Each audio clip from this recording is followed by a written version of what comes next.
নমস্কাৰ আজি মই ক্লাছ 9 অনুশীলনী 2.5 13 নম্বৰৰ দুটা কোশ্চেন লৈ আহিছো তো 1 নম্বৰ কোশ্চেনটো মই প্ৰথমতে লিখি লৈছো তো 1 নম্বৰ প্ৰশ্নটোৰ সমাধান কৰাৰ পিছত 2 নম্বৰ প্ৰশ্নটোৰ সমাধান তাৰ পিছত কৰিম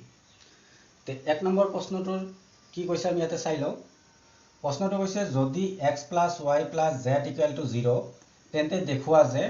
x³ + y³ + z³ = 3xyz এইটো আমাক প্ৰমাণ কৰিব দিছে তো ইয়াৰ সলিউশনটো আজি আমি কৰিম তে আমাৰ প্ৰশ্নটোত কি দিয়া আছে x + y + z = 0 তে ইয়াতে দিয়া আছে বুলি আমি লিখি লম দিয়া আছে x + y + z = 0 এইটো দিয়া আছে আৰু আমাৰ প্ৰমাণটো এইটো কৰিব লাগে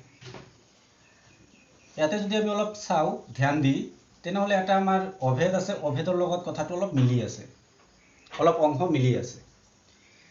তে সেই অভেদটো আমি যদি মনত পেলাও অভেদটো কি আছিল অভেদটো আছিল x³ + y³ + z³ - 3xyz = x + y + z into x² + y² + z² minus xy minus yz minus zx এইটোৰ লগত অলপ মিলি আছে কোনখিনি অংশ মিলি আছে বাওফালৰ অংশখিনি অলপ মিলি আছে সেই কাৰণে আমি এই অভেদটো ব্যৱহাৰ কৰিম সমাধানটো কৰাৰ কাৰণে কিন্তু ওপৰত এটা কথা লিখি লম আমি জানো যে আমি জানো যে এই কথাটো ওপৰত লিখি লম কাৰণ আমি এই অভেদটো জানো সেই কাৰণে আমি জানো যে অভেদটো লিখি লম এইবাৰ ইয়াতে আমাৰ অলপ অংশৰ মান কি দিয়া আছে 0 বুলি কোৱা আছে দিয়া আছে বুলি আমি লিখিছো x + y + z = 0 তে সূত্ৰটোত এই অংশটো আছে ক'ত আছে এইখিনি অংশত আছে x + y + z এইখিনি অংশত আছে তে x + y + z ৰ মানটো আমি কি বহাই দিম এবাৰ 0 বহাই দিম মানে তাৰ পিছৰ লাইনত তে এই লাইনটো আমি লিখি যাম বাওফালৰ খিনি সেম থাকিব x³ + y³ + z³ minus 3xyz = তে ইয়াৰ মানটো আমি কিমান বহাম 0 বহাম তে 0 তে x + y + z সোঁফালৰ অংশটোৰ লগত কি হৈ আছে পূৰণ হৈ আছে এইটো আমি পূৰণ চিন দিব পাৰো আৰু সোঁফালৰ মানখিনি কিন্তু একো দিয়া নাই তে আমি সোঁফালৰ মানখিনি একে বহাই যাম x² + y² + z² minus xy minus yz minus zx এটা আমি বহাই যাম আমি এটা কথা জানো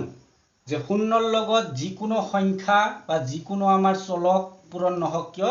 আমাৰ পূৰণ ফলটো কি আহিব শূন্য আহিব এটো আমাৰ পূৰণটো যিহৰ লগতে হৈ নাথাকক তে পূৰণটোৰ লগত এটা আমাৰ অংশ কি আছে আমাৰ শূন্য আছে তে এই পূৰণ ফলটো আমি কিমান পাম শূন্য পাম তাৰমানে সোঁফালে পূৰণ কৰিলে শূন্য আহিব কিন্তু বাওফালৰ অংশখিনি কিন্তু সেম থাকিব x³ + y³ + z³ minus 3xyz = এই পূৰণ ফলটো আমি কিমান পালো শূন্য পালো এবাৰ আমাৰ দেখা পাই আছো যোনটো আমাৰ অংশ দেখুৱাব দিছে কেৱল বাওফালে x³ + y³ + z³ হে আছে তে আমি এই অংশখিনি বাওফালে ৰাখিম তে যদি এই অংশখিনি বাওফালে ৰাখিব লাগে তে বাকি অংশটো আমি সোঁফালে লৈ যাব লাগিব তে লৈ লও তে বাওফালত থাকিব আমাৰ x³ + y³ + z³ তে সোঁফালৰ অংশত আমি কি কৰিব লাগিব -3xyz টোক সোঁফালে লৈ যাব লাগিব তে যদি মাইনাস চিন থাকে আমি জানো যে বাওফালৰ পৰা যদি সোঁফালে যায় চিনটো কি হৈ যাব আমাৰ পৰিৱৰ্তন হৈ যাব তে মাইনাস চিনটো কি হৈ যাব প্লাস হৈ যাব মানে 3xyz আমাৰ সমাধান হৈ গ'ল ইয়াৰ লগত যদি আমি মিলাই চাও এইটোই আমাৰ সমাধান কৰিব দিছে তে 13 নম্বৰৰ 1 নম্বৰৰ প্ৰশ্নটো এইটো সমাধান আছে তোমালোকে এটা কথা মনত কৰিবা 2 নম্বৰ প্ৰশ্নটোত এইটো এটা অভেদ হিচাপে ব্যৱহাৰ কৰিব লাগিব x³ + y³ + z³ = 3xyz এইটো অভেদ হিচাপে এবাৰ কি হ'ব আমাৰ ব্যৱহাৰ হ'ব এইটো 2 নম্বৰ প্ৰশ্নটোত হ'ব তে তোমালোকে মনত ৰাখিবা মই ইয়াৰ সমাধানটো কৰাৰ সময়ত তোমালোকক দেখাই দিম তো এবাৰ আমি 2 নম্বৰ প্ৰশ্নত আহিম তে 2 নম্বৰ প্ৰশ্নটো কৰাৰ কাৰণে কি কৰিব লাগিব এই 1 নম্বৰ প্ৰশ্নটো এবাৰ মই মুছি দিম তে মুছি কিনে 2 নম্বৰ প্ৰশ্নটো আমি আৰম্ভ কৰিম তে এতিয়া মই 2 নম্বৰ প্ৰশ্নটো লিখি লৈছো তে 2 নম্বৰ প্ৰশ্নটো কি কৈছে একবাৰ পঢ়ি লও যদি a + b + c = 0 তেন্তে দেখুৱা যে a square * b + c + b square * c + a + c square * a + b + 3ab = 0 মোৰ হফালে ঠাই আটা নাই সেই কাৰণে মই কি কৰিছো তলত লিখি লৈছো মানে এই কথাখিনি ইয়াৰ লগতে আছে তে এইটো আমাৰ প্ৰমাণ কৰিব দিছে আৰু ইয়াতে a + b + c ৰ মানটো 0 বুলি কোৱা আছে তে ইয়াৰ প্ৰমাণটো আমি আৰম্ভ কৰিম তে দিয়া আছে কি আমি এটো চাই লও সলিউশন দিয়া আছে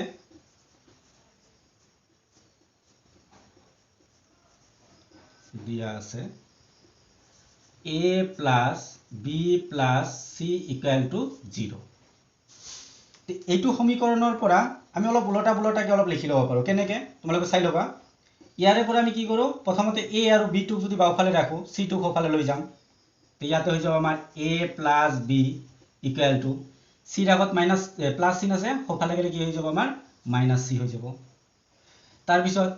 a আৰু b ৰাখিছো এবাৰ b আৰু c ৰাখিম বাওফালে b + c = তে ইয়াতে a টো হফালে যাব তাৰমানে ইয়াতে মাইনাস কি হৈ যাব আমাৰ a তে b আৰু c ও ৰাখিলো এবাৰ আমি কি কৰিম ফাৰ্ষ্টটো আৰু লাষ্টটো ৰাখিম মানে c + a = তে c আৰু a ৰাখিলে b টো যাব হফালে তে হফালে গলে কি হৈ যাব আমাৰ -b এইখিনি আমি এটা সমীকৰণৰ নাম দি থম মানে যোনখিনি আমি দিয়া আছে পৰা আমি যোনখিনি সমীকৰণ আমি আনিলো সেইখিনি আমি 1 নম্বৰ সমীকৰণ হিচাপে থৈ দিম মানে ইয়াতে কি কৰিব লাগিব আমি এই সমীকৰণৰ মানটো মানে প্ৰমাণত আমাৰ ক'ত বা বহুৱাব লাগিব তেবে প্ৰমাণ কি কৰিব দিছে প্ৰমাণ এইখিনি কৰিব দিছে মানে বাওফালৰ খিনি ক্যালকুলেশন কৰাৰ পিছত কি আহিব লাগিব এনসারটো 0 আহিব লাগিব তো আমি লেফট হ্যান্ড সাইড তো আমি পাতি লও ইয়াতে লেফট হ্যান্ড সাইড আছে আমাৰ a square b + c + b square c + a + c square a + b + 3abc এটো লেফট হ্যান্ড সাইডত আছে এবাৰ আমি কি কৰিম এই b + c c + a a + b ইয়াত আমি 1 নম্বৰ সমীকৰণত চোৱা আমি আনি লৈছো a + b ৰ মানটো ইয়াতে b + c ৰ মানটো বহাব লাগে মানে মাইনাস a c + a এটো কি হৈ যাব আমাৰ -b আৰু লাষ্টত আছে a + b এটো আমাৰ কি আছে -c তে আমি ইয়াতে এই ব্ৰেকেটত থকাখিনি আমি ওপৰত যে সমীকৰণত আনি লৈছো সেই মানখিনি বহুৱাই যাম তে ইয়াতে আমাৰ থাকিব তো কাটচিন নহব a স্কয়াৰ পূৰণ হৈ আছে b + c - a মানে ইনটু -a তাৰ পিছত plus b square into c + a এৰ মানটো কি আহি আছে আমাৰ -b plus c square a + b এৰ মানটো কিমান আনিছো আমি -c আৰ তাৰ পিছত কি ৰৈ গল প্লাস 3abc এটো c ই নহয় আৰ এটো আমি হফালে লিখি দিম 1 ৰ পৰা মানে 1 ৰ পৰা আমি কি কৰিছো চেঞ্জ কৰিছো বা 1 ৰ মান বিলাক ইয়াতে কি কৰিছো বহুৱাই দিছো এবাৰ আমি কি কৰিব লাগিব পূৰণ কৰিব লাগিব a স্কয়ার ইনটু -a তে মাইনাস এ প্লাস কি হৈ যাব এটো মাইনাস a স্কয়ার আৰু a পূৰণ কৰিলে কি হৈ যাব আমাৰ a কিউব তেনেকে প্লাস এ মাইনাস কি আহিব মাইনাস b স্কয়ার আৰু b পূৰণ কৰিলে হ'ব b কিউব তেনেকে প্লাস এ মাইনাস c স্কয়াৰ আৰু c পূৰণ কৰিলে কি হৈ যাব আমাৰ c কিউব আৰু কি থাকিল আমাৰ প্লাস 3abc এবাৰ আমি কি কৰিম এই প্ৰথম তিনিটাৰ পৰা মাইনাস চিনটো কমন আনিম তে মাইনাস চিনটো কমন আনি লও তে যদি মাইনাস চিনটো কমন আনো তে তেনেহলে কি থাকিব ইয়াতে plus a cube plus b cube plus c cube এটো কত প্লাস হৈ যাব কিয় কাৰণ মাইনাস চিনখিনি আমি কত আনিছো কমন আনিছো আৰু হফালে আমাৰ যোনটো মান আছে প্লাস 3abc সেই মানটো আমি একে বহাই থাকিম ইয়াতে a b c 3abc এবাৰ তোমালোকে মন কৰা মই 1 নম্বৰ সমাধানটো কৰাৰ সময়ত কৈছিলো যে এই সমাধানৰ লাস্ট শাৰীটো কি হ'ব এটা সূত্ৰ হিচাপে ব্যৱহাৰ হ'ব তে সূত্ৰটো হিচাপে যদি ব্যৱহাৰ হয় কি আছিল আমি লাস্ট প্ৰমাণটো কি পাইছিলো x³ + y³ + z³ = 3xyz এটো পাইছিলো এটা x y z ৰ ঠাইত যদি এবাৰ আমি a b c বুলি কওঁ a cube plus b cube plus c cube equal to 3ab কি হৈ যাব আমাৰ c হৈ যাব তে ইয়াতে আমি কি কৰিম এই সূত্ৰটো ব্যৱহাৰ কৰিম a cube plus b cube plus c cube equal to 3abc যে আহি আছে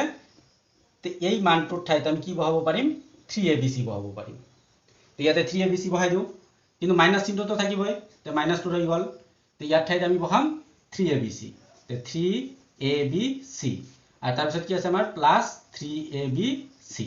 তো এতিয়া আমার কি আহিল মাইনাস 3abc প্লাস 3abc তো মাইনাস 3abc আর প্লাস 3abc কি যাব ক্যান্সেল যাব তো ক্যান্সেল যাওয়ার পিছত থাকিব কিমান 0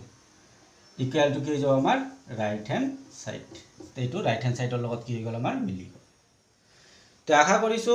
প্ৰশ্ন দুটাৰ সমাধান তোমালোকে বুজি পাইছা আৰু যদি বুজি পোৱা নাই তেনেহলে ভিডিওটো আৰু প্ৰথমৰ পৰা একবাৰ চোৱা নিশ্চয় তোমালোকে বুজি পাবা আৰু এই ধৰণৰ সমস্যাৰ সমাধান পাবৰ কাৰণে মোৰ চেনেলটো সাবস্ক্ৰাইব কৰিবা আৰু যদি তোমালোকৰ কোনোবা তেনেকুৱা প্ৰশ্ন আছে